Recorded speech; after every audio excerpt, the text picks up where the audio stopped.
this time was actually really tough because I had a lot of sort of it's not postpartum depression, but I was just a lot of Yeah. anxiety, and it wasn't just because of COVID, but it was also because of my first delivery with Kabir, and sort of that anxiety was constantly manifesting with the fact that I'm going to have to go through all of this again, and in Yeah. a situation where I'm not sure whether my husband will or will not be there in the room with me. Will I have to Allowed. do this Yeah. alone? And then I got COVID in my first trimester, Oh God, and you did? that was, And yeah, and that was tell us more about because that. the entire household had COVID, and Oh my God. so it was just my husband and I that were just 100% hands-on with Kabir. We were in Goa at the Oh time, so he just wanted to be outdoors all the time, and I had severe nausea, really, really bad nausea. So the goodness. nausea, the first trimester symptoms, coupled with the COVID symptoms, it was just horrible. That 1 month was just terrible.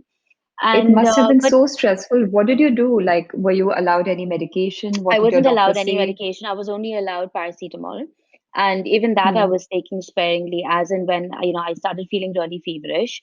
And then my son got COVID as well, and he had really high fever for 2 nights, and I think that was probably like my breaking point, where I just felt I I can remember imagine. breaking down at that point of time because it was also so new and nobody really knew Yeah, how to what was approach happening? what was happening, right? I got lucky during my delivery time because I delivered Amalia just before the second wave hit and things got really bad. Hmm. I had Yeah, friends who yeah. were due around the same time as me, and they were testing positive till about the last day till they had to go to the hospital, and it was just I like you could relate to the fear and the anxiety over there because um I Yeah, can't imagine sort of going through that whole delivery without having your husband next to you. absolutely. Also having your husband there, there was so much stress around that time. There were no beds. I'm sure pregnant women also must have been looking for space. Hospitals were completely swamped.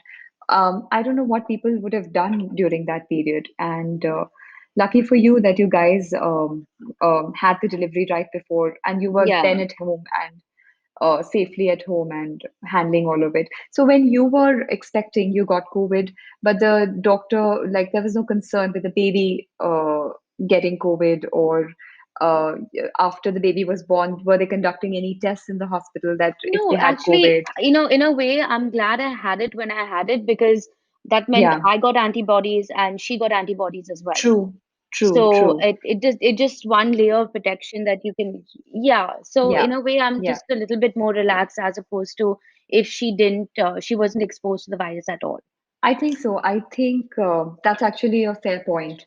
So yeah, I'm sure, like you said, anxiety during pregnancy, especially now in COVID times, and also when it's your second pregnancy, you already know what's going to happen. You've been And through it once. sometimes I think that also adds to the anxiety, especially like True. in my case, when you've had a really tough first delivery, you keep thinking, what if this happens again?